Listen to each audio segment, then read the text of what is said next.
bullying becomes something that is very profound in the environment and in our society now. I think everyone universally has something in this film that they can really relate to. They have a lot of things that go on in the household that, you know, affects them, and they don't really have an outlet.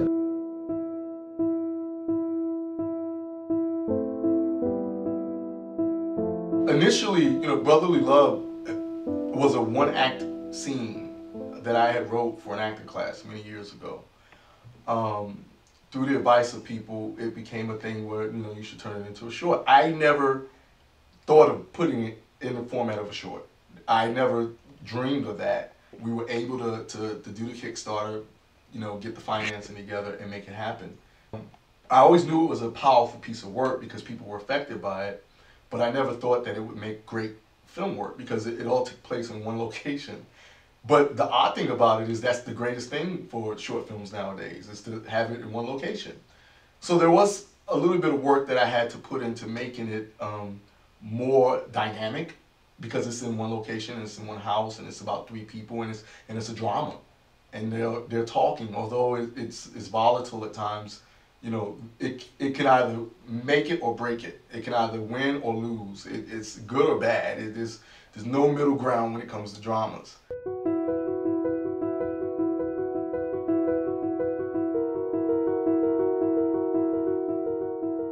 Isaac is a 16-year-old young man that's stuck in this horrible situation where he's forced to murder somebody to get out of the game.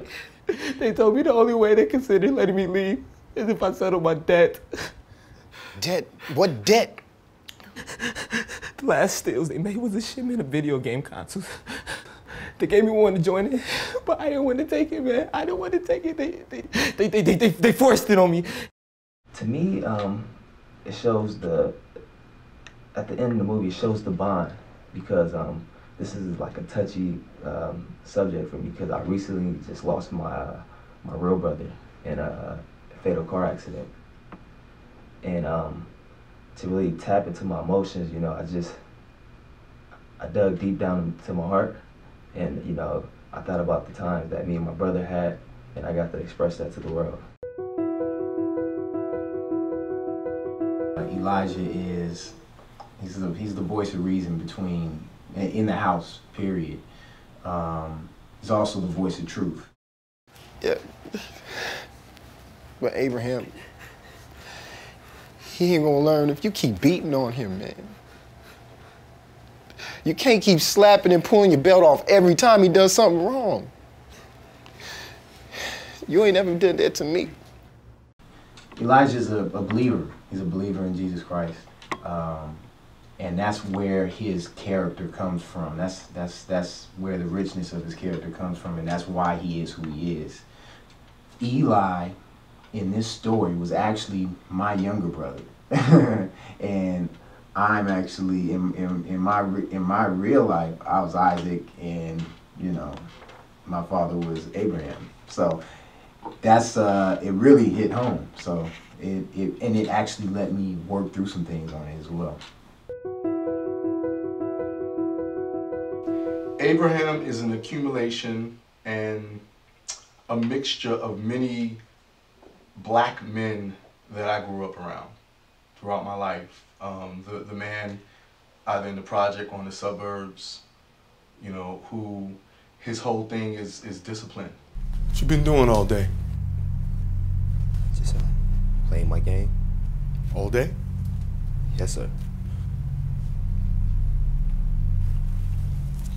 Know anything about this shirt? It's not yours? No, sir. Tough love. You know, he takes care of his family. He brings home the bacon, but he's strong about what he believes in. Although he's strong to the point where he becomes a hypocrite in his thinking. He is a strong believer in Christ. He's a man of God, but his viewpoint lacks love. And a lot of times, you know, when you have young black men growing up under men like that, they become hard on themselves. So Abraham, to me, was that project that I wanted people to see, because you see a lot of films where you never see a character like him. I want it to be a thing where people are affected by it. You know, there are parts in it that are very uneasy. There are parts in it that people will look back on their lives and remember their childhood, or remember the issue that they had with their family when it's something tumultuous. I want that, you know. That's why I create films. I create films to affect the world, to leave a legacy. This is my first time ever producing a film, and you know, Troy Skinner, which wrote and directed, showed me a lot of things during this process, and there's a lot of things I would probably do differently, but it was a great experience overall. It gave me a chance to show my humanity, which in other films, you know, that it really lacked the humanity. I wanted to display, you know, the dynamic of 3 black men in 3 different age groups and 3 different sides. You always see one side or the other. You see the gang member and you see the hypocrite. You never see the guy in the middle who doesn't want it to go either way. He wants it to go in the way of justice, on the way of love. Well, this project is gonna change a lot of people's perspective. I believe this film itself will do the work that God intended to do. The more tough something is, the easier it becomes for you to realize that it's blessed. It's universal. It's gonna reach out to everybody. It will affect lives. It will change people's perspective on things. Someone is going through this somewhere, this same situation right now, and I want them to be affected by it, and maybe there's something that would help them.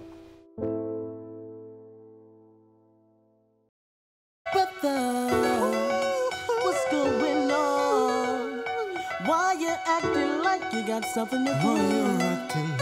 Out here hurting one another, should be down to stick together. Let's learn to love one another. What's going wrong? It's gonna be. It's gonna be. It's gonna be. It's gonna be. It's gonna be alright. It's gonna be. It's gonna be.